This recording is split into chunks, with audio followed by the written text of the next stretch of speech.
Hello, ako po si Kuya Nomer Magpayo. Ang mentor ko po ay si Pastor Ronald Ocampo.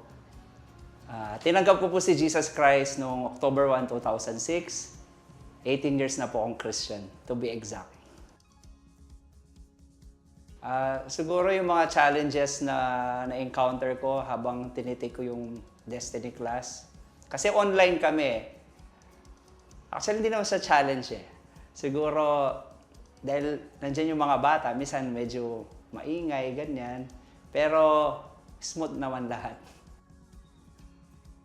Ano ba yung mga nagpapamotivate sa akin kung bakit nag-a-attend ako ng Destiny? Siyempre, alam ko merong ano yan eh, merong siyang spiritual factor. So,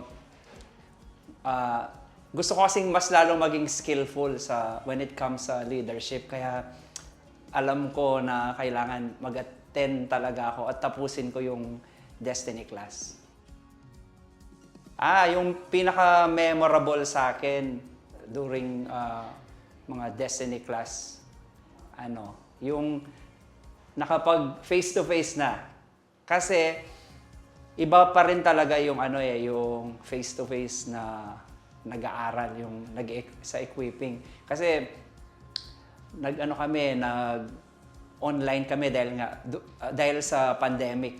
Pero praise God, nung nakabalik na sa church na ginagawa yung equipping class, parang na-miss natin yung bawat isa. Kasi for the longest time, halos online lang nagkikita. Pero nung nagkita na each other, ayun, masaya.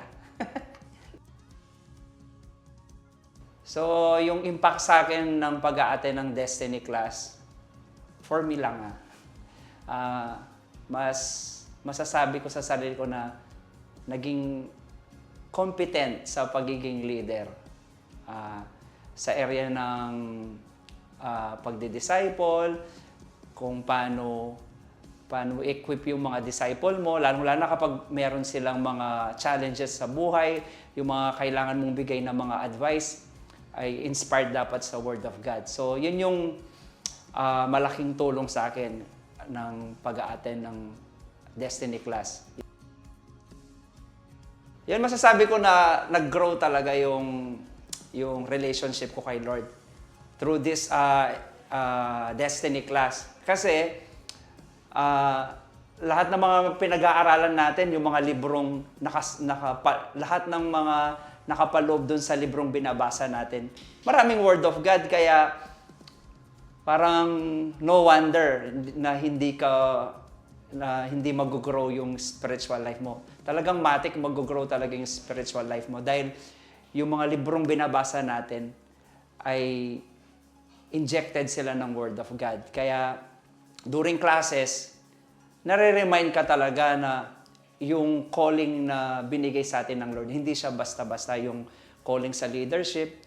So, minsan parang feeling natin, parang hindi ka naman capable na maging leader. Pero kapag sumunod ka sa mga equipping classes, talagang mold ng Holy Spirit yung skill natin sa leadership. Yun, gusto ko pong encourage lahat po ng mga katropa po natin dito sa church.